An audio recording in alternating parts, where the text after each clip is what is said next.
This will be like our almost 600th video online, by the way. No.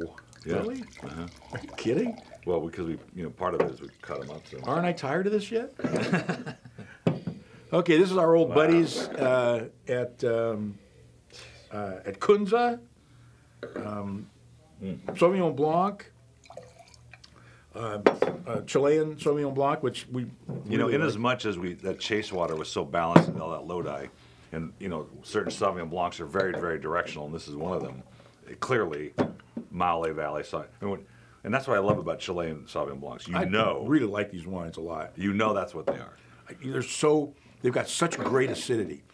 You cannot smell acid, just like you can't smell sugar and you can't smell salt.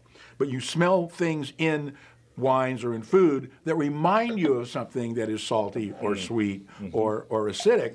And this smells like acid to me. It's so like, good. It's like, But it's actually got that slate kind of. We do try to make sure. One of the things we look at when we taste wines is, does this reflect where it's from and what it's supposed to be? And this clearly does.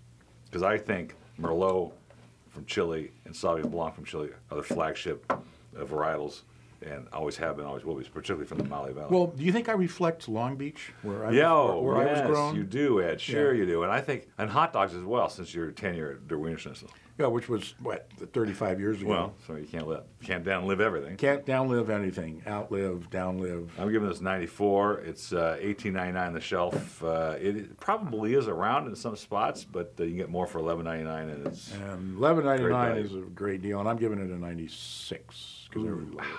Ow. And that's it. That's our show for today. Vintners Wine of the Month Club series for 2013. That hurt my knee. What are you doing down there?